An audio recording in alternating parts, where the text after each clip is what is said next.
Yo, what is good, YouTube? Welcome back to another JC2K video. In today's video, we are going to be opening up our Tier 1 rewards from this weekend's King of the Court here in NBA 2K26. My team, I apologize for the lack of videos. The last 2 days, I was doing the 48-hour babyathon stream thing that I'm sure a lot of y'all saw. Some of y'all may not have. If you were wondering where the streams were, well, or where those videos were, well, that's what I was doing. I was streaming all weekend. So, apologize as well for videos starting late today because I was catching up on sleep, I guess. But we're back at it. We're gonna get videos out today like normal pretty much, and we're gonna be right back into it, into the swing of things. So I appreciate all of y'all's support on the channel. If you haven't already, make sure you hit that subscribe button. Help me push towards the 50,000 subscriber mark on the channel. We are like right at 50 subscribers away from 48,000 subs. So hopefully be able to hit that pretty soon and then keep on working towards 50K. So I do appreciate all of y'all's support lately on the channel, and I'm excited to get right back to it. So with that being said, Tier 1 prize here in week 4 of season 5 is exclusively a 97 plus premium pack because there's no festival going on this weekend or anything along those lines, which, to be totally honest, makes this, in my opinion, a bit pointless. I think it's fair to say that. I think they have kind of made this mode a bit pointless to play. Just being really honest there. I'm not going to sit here and, well, I might for a couple minutes, but I'm not going to say you're completely and utterly bash 2K, but I honestly think that they've been kind of lazy so far, and I'm definitely disappointed and let down by the complete lack of legitimately quality rewards this season so far. I just think realistically it's been bad, and I think 97 plus premium pack for what they promote, and I've mentioned this before obviously many times, but I'll continue to, what they promote as elite rewards. A 97 plus pack at this point in the year is the opposite of that. That is absolutely a joke, especially if you're going to try to come out here and promote it as being elite rewards and things like that. That's just really disappointing to me. You know what I mean? I think they could have done so much better, and it's just lame, and that the content is this overall like mid. There's really no reason to play King of the Court. I had multiple people in my stream this weekend being like, I'm not even playing King of the Court this weekend because there's no point. And that's if you're tier 1. How many people actually get tier 1 on a week-to-week basis? Considering it's combined between the two consoles, it's probably, I mean, if it's top 1%, on Xbox and PlayStation, you probably have a total of like 50 people between the two consoles getting tier 1 every week. And so look, I'm able to get tier 1 pretty much every single week on both my accounts, but the vast majority of people aren't able to do that. You know what I mean? And that's not to say anything about me specifically. That's just saying most people watching this video aren't getting tier 1 in King of the Court. And that's, if you're getting tier 2, you're getting a 95 plus pack. You're getting tier 3, that's a 92 plus pack. Like at that point, it's just straight up pointless entirely. And so that to me is my biggest, I think, issue slash concern slash disappointment, I guess, with these rewards, is just they're really, really bad. And they're bad if you get tier 1.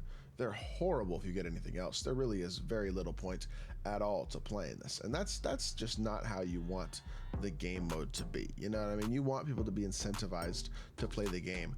And I just don't think that is the case right now. So it is what it is, but I would just like to see more. I'd like to have more optimism overall, you know what I mean, about the rewards and things like that. And as of right now, it hasn't been the case. But we do have tier 1 prizes updating next week. I'm almost certain there will be a March Madness Festival event of some sort this upcoming weekend, and that should, at least in theory, be pretty solid content. You know what I mean? I would think there's a pretty good chance that this is a much better overall festival than the last festival was, just because, I mean, the last festival was disappointing compared to the couple of festivals before that. I mean, let's see, the Battlegrounds Festival, for example, in season 4, you could get either Terry or Sar for free, plus Young Hansen, plus Jared Jeffries, which is a good card too. But at the time, Young Hansen was incredible for what he was, and then Terry and Sar, you get either of those guys, and they were both amazing cards. Then they dropped the All-Star Festival, which obviously had the pay-to-win aspect of it with Yao, but you could get free Zach LaVine or Tom Chambers and Serge Ibaka, and could get, again, really good cards that could actually positively impact your team in a relatively significant way, and cards that still impact people's teams. You know what I mean? Sar, Chambers, Ibaka, Terry, those guys still play on people's teams. Those are elite free cards, and those made those festivals worth grinding. They dropped this fresh festival, and that was not the case. Rudy Gay would have made it worth grinding 100%, but he was not attainable for free by any means. You could only get like 12 of the 20 pieces you needed for Rudy Gay for free, and that's if you, again, got tier 1 and King of the Court, which most people don't do. So Emeka was disappointing, Jamal was disappointing, and still too expensive at 15 pieces. The Opals, and I mean, Drew Holiday was good, Danny Wolf was not bad, but like not amazing by any means still. And so the festival was a letdown for sure, and I think I'm hopeful that that's not going to be the case with the All-Star Festival, and that will re-incentivize people to play to King of the Court. But I don't think they're going to update this pack until season 6 starts, which is a shame. And I bet when they update it, it's going to be a 99 plus pack, which is like not the worst, but at this point in the year, again, there are a lot of mid 99s even, and there's more and more by the week. They dropped a bunch of mid ones this past Friday. Like, I just think the content in terms of the rewards is so mid, and it is so night and day from like MLB. I've been playing MLB all weekend, and I'll probably be playing it in my free time all week instead of playing 2K. Definitely not gonna be playing 2K, you know what I mean? Because realistically, this mode is so much more rewarding. It just, MLB is so much more rewarding. It's night and day. And I just don't even see why people, look, I'm not incentivized in the slightest to play my team right now. I'm hopeful that the festival will change that and drop some attainable, really, really good cards that people actually want on their teams. And I know not everybody likes baseball, you know what I mean? So if you don't like baseball, MLB the Show might not appeal to you. But playing a game that you can play no money spent and have the best cards in the game, and then coming over here, and if you want the best cards in the game, you have to spend hundreds of dollars a week, is not a positive thing. You know what I mean? So, yeah, that's all. I guess I'm done yapping. We can open up this pack now and pull Galaxy Opal Chris Paul for the 3rd week in a row. I don't know. I don't think we'll pull anybody good out of this. There's only a couple cards I could pull that would actually be positives. A Galaxy Opal Paul George, a Galaxy Opal Victor Wembanyama. I'm sure there's a couple more, but there aren't many. So let's see who we get. Let's find out. So, shooting guard, posterizer, 97 agility from the Bulls. Is this Jimmy Butler? I think he's a small forward, actually. Oh, I thought he was a small forward. Nope, he's a shooting guard. Jimmy Butler it is. Woohoo. And we have ourselves Galaxy Opal Jimmy in our first pack. I gotta say, woohoo. Not that exciting.